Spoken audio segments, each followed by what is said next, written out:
Saindo um pouquinho agora dessa linha do tempo que a gente vem construindo, uma característica aqui da nossa AME Rio Grande do Sul, que acho que desde o início foi se consolidando, desenvolver esse tema da psicologia espírita da Joana de Ângeles, né? Através do Gelson. Sim. O que tu tens aí de É, lembrança desse aí quando processo? nós fundamos a AME Rio Grande do Sul, acho que já no outro ano, 90, fazem aqui 20 anos da série, né? Fez o ano passado. Então tem que calcular.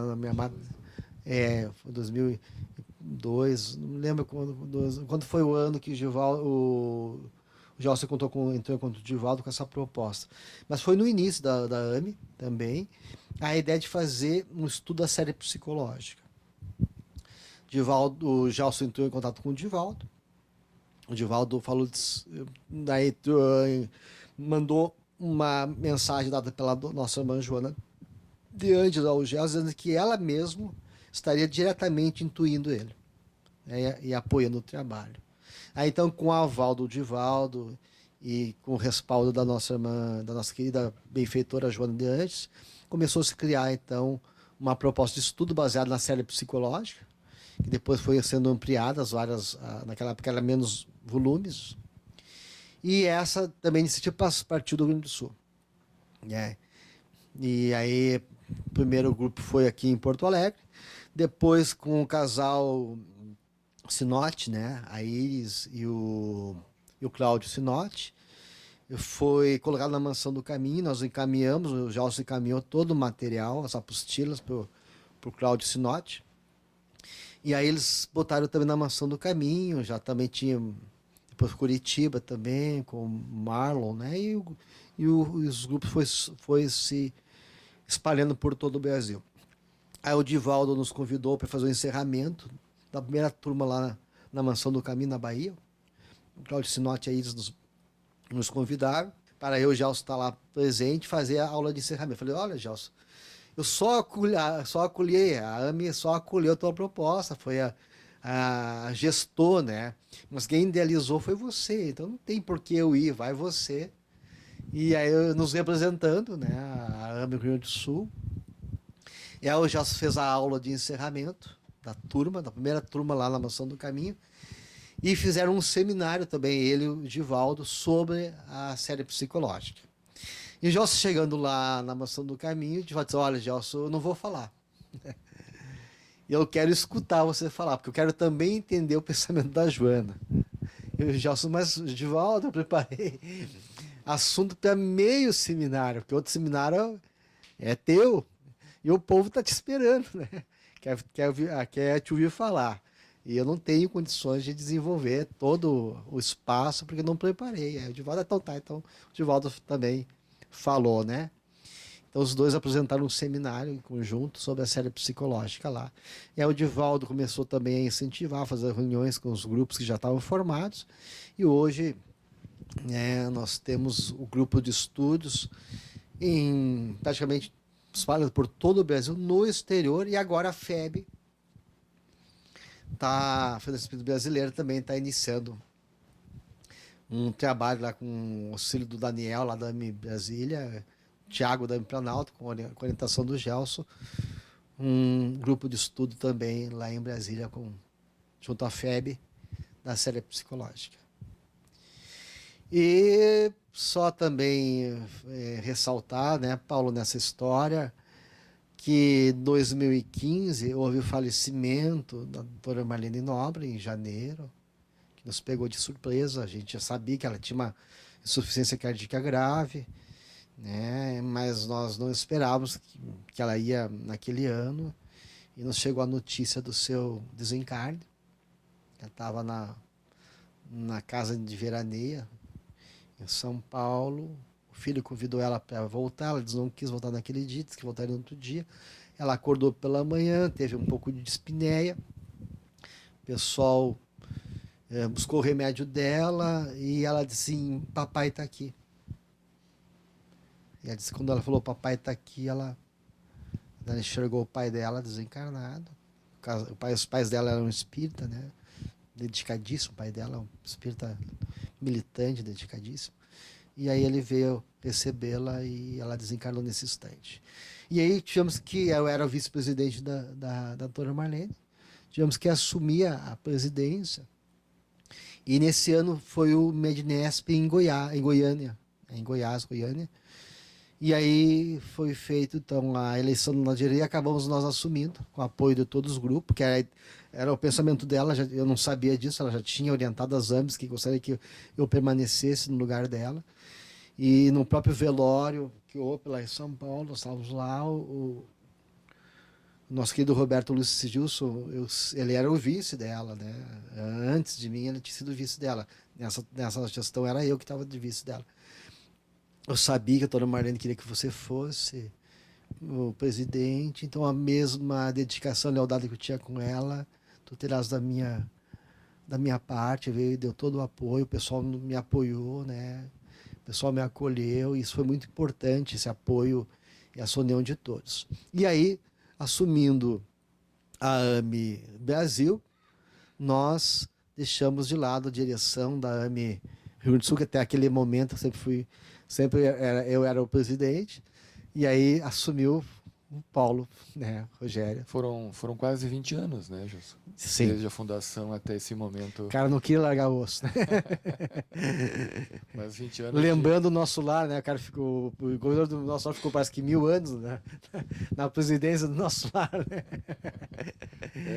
Mas aí realmente não havia como a gente abarcar, né, as coisas. E foi interessante daí que foi uma coisa muito bacana que, com a mudança também da direção, o Paulo assumindo.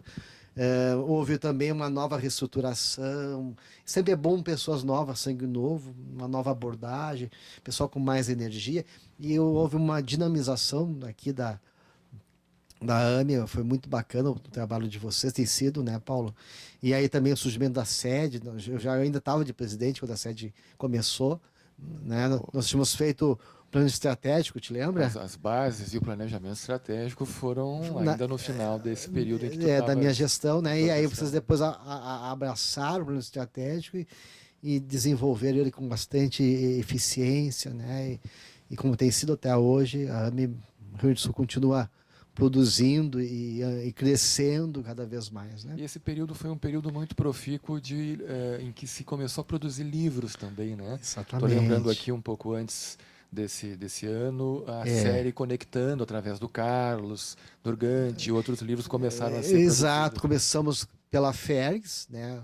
Conectando, que foi 1, 2, 3 e 4. Aí na gestão da Beth também, que continuou nos apoios, a Beth Barbieri, né? Fizemos então o primeiro livro do Conectando, Saúde e Espiritualidade. E nesse período também, lá na AME Brasil, foi feita a editora da AME Brasil. Já era uma ideia que nós estávamos nos livros da AME, só que ditado pela Fé Editora. E aí nós levamos a proposta de criar uma editora da AME Brasil. E depois a própria AME Brasil passou a editar os seus livros e das outras AMEs também, né? As outras obras que a AME Rio Grande do Sul colaborou, em várias das obras, foram editadas pela AME Brasil. Né? Mas teve também essa iniciativa e até hoje a gente vê obras excelentes, né?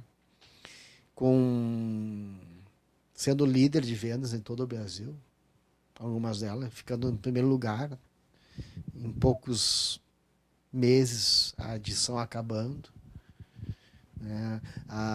Obras com apoio da FEB, né? Com apoio das federativas, aí graças a Deus também com uma aceitação maravilhosa, né, Paula, pelo nosso movimento espírita, que reconhece a AME.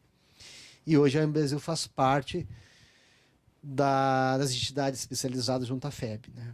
Uma entidade que tem um importante papel de apoio técnico à Federação Espírita. Como nós fazemos aqui no Rio Grande do Sul, a AMERGS, nesses assuntos polêmicos, aborto, eutanásia, né, a Federação nos convidava para a AME Rio Grande do Sul dar o parecer. Nós tivemos na Assembleia Legislativa do Estado do Rio Grande do Sul um debate sobre o aborto de crianças com anencefalia aqui e aí a FERGS nos pediu para nós representar a FERGS nesse debate. Veio a Jussara Fegali, que que era a deputada federal, que tinha a ideia, que é a ideia, o projeto, médica do Rio de Janeiro. E eu fui lá, sentei do lado dela, mulher crente, por causa que pensei que ia apanhar dela, né? E nós discutimos, foi uma discussão muito quente, né? Porque foi montado um circo, ela criou, esse evento pediu o pessoal daqui, das mulheres daqui da política, criar o evento. Com ela falava à vontade, nós tínhamos 10 minutinhos para falar. Só para dizer que componentes da sociedade foram chamados para respaldar a iniciativa. E eu não achei justo. Tu tem 10 minutos, aquele papel. Peguei aquele papel, fiz de conta que não vi, botei para o lado, e aí eu passei a trazer a argumentação técnica, não religiosa, desfazendo todos os argumentos dela. E ela ficou apavorada, ela olhava para uma média da frente dela, e eu comecei a trazer argumentos neurológicos. E aí o pessoal do jornalista, que estava meio morto a coisa, começou a me chamar para entrevistar, eu saí, me chamaram. Daí ela falou contrário aos meus argumentos, quando eu estava dando entrevista ali fora para o jornalista. Quando eu voltei, eu falei para ela, eu quero a palavra. Tu falaste no meu nome. Eu tenho direito ao contraditório, e ela não queria me dar. E daí eu comecei a falar no ouvido dela, se tu não dá, eu vou levantar, vou fazer um escândalo aqui. E aí ela teve que dar a palavra, então ali nós desconstruímos tudo aquilo que havia, né?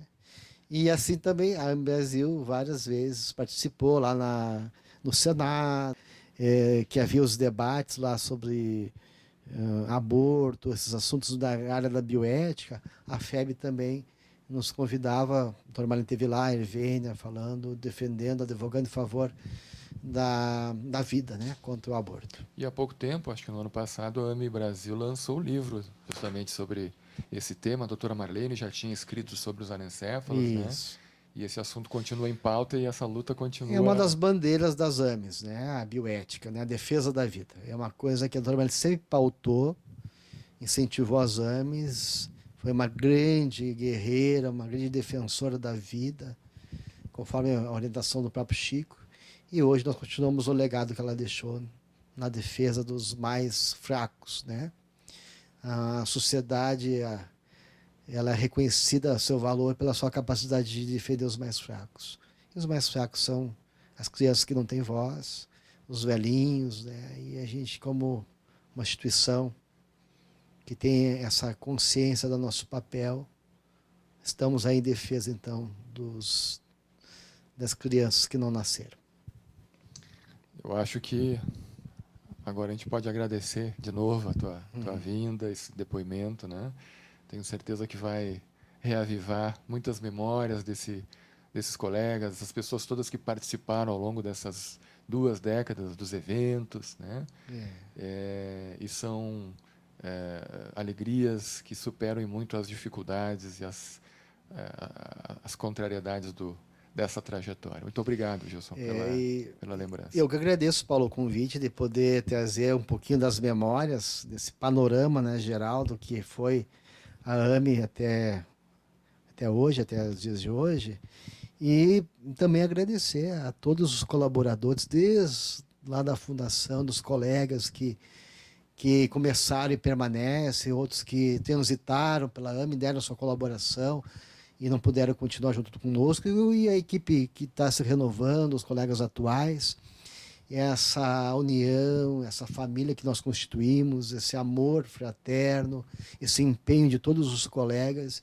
E parabéns também a vocês, da atual diretoria, a todos os componentes da América, que têm feito um trabalho muito bacana aí. A gente fica muito feliz e honrado de ver, né, esse trabalho florescendo e produzindo cada vez mais.